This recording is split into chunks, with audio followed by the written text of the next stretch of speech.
সম্মানিত সুধী, আসসালামু আলাইকুম ওয়া রাহমাতুল্লাহি ওয়া বারাকাতুহু। যারা দেশে কিংবা দেশের বাহির থেকে আমার ভিডিওটা দেখছেন, আমি সকলকে আন্তরিক শুভেচ্ছা এবং অভিনন্দন জানাচ্ছি। আপনারা জানেন যে আমাদের ঢাকা শহরে উত্তর এবং দক্ষিণ এই দুই সিটি কর্পোরেশনকে আলাদা করে 2018 সালে উত্তর খান, দক্ষিণ খান, খিলক্ষেত এবং রাস্তার পশ্চিম পাশের কিছু অংশ নিয়ে এই ওয়ার্ডগুলোকে আপনার উত্তর সিটি কর্পোরেশনের সাথে সংযোজন করে এই অঞ্চলের মানুষকে উত্তর সিটি কর্পোরেশনে একটি নাগরিক সুবিধা দেওয়ার কথা ছিল।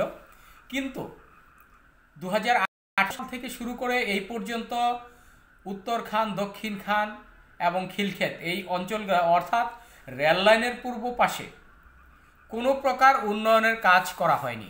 আপনারা জানেন যে এই অঞ্চলগুলোতে এখন পর্যন্ত কোনো ড্রেনেজ ব্যবস্থা নেই, সুন্দর রাস্তাঘাটের ব্যবস্থা নেই।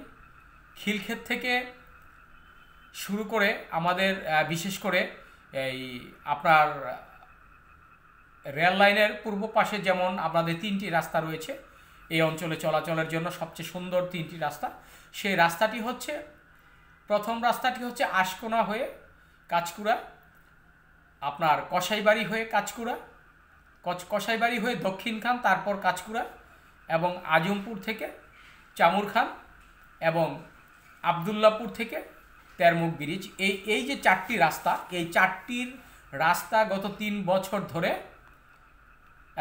উন্নয়নের নামে যে নাশকতা চলছে, উন্নয়নের নামে যে হয়রানি চলছে, উন্নয়নের নামে মানুষকে যেভাবে আত্মপ্রবঞ্চনা করছে মানুষের সাথে, এই বিষয়টা যদি প্রশাসন চিন্তা করতেন তাহলে হয়তো এদেশে এই এলাকার মানুষগুলোর সাথে যে অমানবিক আচরণ সেটা করতেন না। আপনারা জানেন এই অঞ্চলটা যদিও ঢাকা সিটির অন্তর্ভুক্ত, তারপরে এই অঞ্চলটাতে আপনার দিনের বেলায় গ্যাস থাকে না, গভীর রাতে গ্যাস আসে যখন মানুষ ঘুমিয়ে পড়ে, গভীর ঘুমে মগ্ন, সেই মুহূর্তে গ্যাস দিয়ে মানুষ কি করবে। শুধু এটা নয়, এই অঞ্চলে এই বর্ষাকালে প্রত্যেকটা রাস্তা ডুবে টুইটুম্বুর হয়ে থাকে পানিতে। এখানে মানুষের মলমূত্র ভাসে। এই এলাকার প্রত্যেকটা মানুষ আপনার যাতায়াত করতে যে কষ্ট, এই অঞ্চলের যে শিক্ষার্থীরা, এই যে কোমলমতি শিক্ষার্থীরা স্কুল কলেজ বিশ্ববিদ্যালয়ে পড়ে, তারা যাতায়াত করতে পারে না, ঠিকমতো কলেজে যেতে পারে না, অফিস আদালত করতে পারে না। সব কিছু মিলে এই ঢাকা উত্তর সিটি কর্পোরেশন নামে যে একটা সিটি কর্পোরেশন রয়েছে, যদি আমার ঢাকা সিটি থেকে আপনার 150 কিলোমিটার দূরেও কিংবা 300 কিলোমিটার দূরেও আপনার গ্রাম অঞ্চলে যান, দেখবেন যে এই ঢাকা উত্তর সিটি কর্পোরেশনের এই অঞ্চলগুলো, যেগুলো উত্তর খান, দক্ষিণ খান, খিলক্ষেত, ডুমনি, পাতিরা, আপনার তলনা, ঢেলনা, আপনার উজামপুর, মাওসাইদ, মুন্ডা, চামুর খান, আজলদাপাড়া, এইসব অঞ্চলগুলো বিশেষ করে এই কাঁচকুড়া, ভাতুরিয়া, পলাশিয়া, আপনার দুভাদিয়া, এই অঞ্চলগুলো এতটাই আপনার মানবেতর জীবনযাপন করে যে এই অঞ্চলের মানুষগুলো একটু বৃষ্টি হলেই তাদের রাস্তার মধ্যে এই ময়লা আবর্জনা, মলমূত্র ভাসতে থাকে। মানুষ যাতায়াত করতে পারে না, স্কুল কলেজের ছেলেমেয়েরা তাদের ঠিকমতো স্কুল কলেজে যেতে পারে না। তারপরেও গত 1 মাস ধরে উত্তর সিটি কর্পোরেশনের অফিসাররা আপনার যেটা হোল্ডিং ট্যাক্সের জন্য তারা বারবার নোটিশ দিয়ে যাচ্ছে। এই নোটিশটা আসলে এই অঞ্চলে কেন, আমার একটা প্রশ্ন। তার কারণ হচ্ছে এই অঞ্চলের মানুষ এখন পর্যন্ত কোনো নাগরিক সুবিধা পায়নি। এই অঞ্চলে ঠিকমতো গ্যাস থাকে না। এখানে 80% বাড়িতে কোনো গ্যাস নেই, গ্যাসের সংযোগ দেওয়া হচ্ছে না। এখানে কোনো বড় ধরনের অফিস আদালত নেই, গার্মেন্টস নেই, শিক্ষা প্রতিষ্ঠান নেই। সব কিছু মিলে এই অঞ্চলে ভালো কোনো ক্লিনিক নেই। সর্বোপরি যেই কথাটা বলতে চাচ্ছি, নাগরিক সুবিধার জন্য যে সিটি কর্পোরেশন তৈরি হয়, নাগরিক কোনো সুবিধা নেই এই অঞ্চলগুলোতে। তারপরেও এই মুহূর্তে সিটি কর্পোরেশনের আপনার ময়লার টাকা, বিদ্যুতের টাকা, তারপর আপনার দেখা যাচ্ছে যে তারা বিভিন্ন সময় এই আপনার হোল্ডিং ট্যাক্সের জন্য চাপ দিয়ে যাচ্ছে। গত 2 মাস ধরে চাপ দিয়ে যাচ্ছে যাতে হোল্ডিং ট্যাক্স দেওয়া হয়।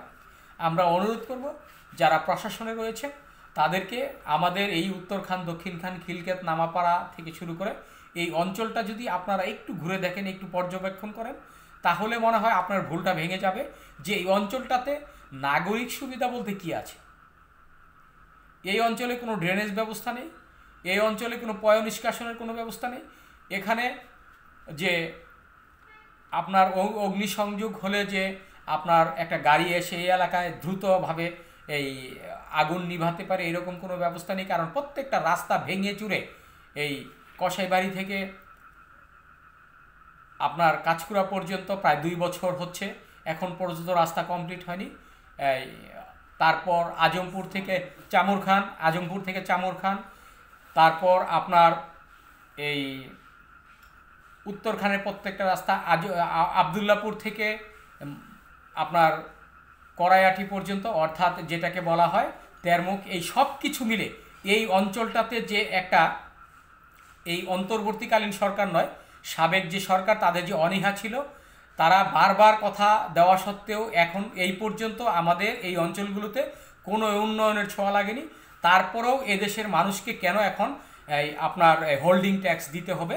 আমরা অনুরোধ করব এই প্রশাসন যাতে খুব দ্রুতই এই অঞ্চলটাকে পর্যবেক্ষণ করে, প্রদর্শন করে, যাতে তারা এই রিপোর্টটা সহজেই সরকারের কাছে জমা দিতে পারে।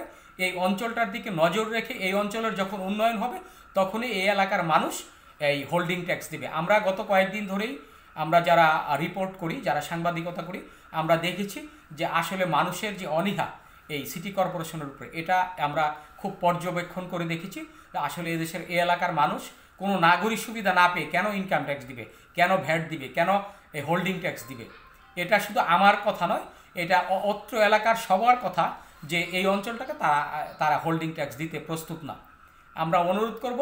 এবং গত 3 মাস আগে এই কথাটা বলা হয়েছে, গত 2 বছর আগে সাবেক মেয়র আতিকুল ইসলাম বলেছিলেন যে এই অঞ্চল যখন উন্নয়ন হবে, এই অঞ্চল যখন এই হোল্ডিং ট্যাক্স ধরা হবে, তখন এই এলাকা উন্নয়ন করে তারপর হোল্ডিং ট্যাক্স দেওয়া হবে। আমরা অনুরোধ করব আপনারা যেই কথা সেই কাজটা আপনারা পর্যবেক্ষণ করে দেখেন। যদি কথাটা সত্য হয়, যদি আমাদের এলাকা উন্নয়ন হোক আগে, তারপর আমরা হোল্ডিং ট্যাক্স দেবো, এটাই আমাদের দাবি, এটাই আমাদের প্রত্যাশা। ধন্যবাদ সবাইকে। আসসালামু আলাইকুম।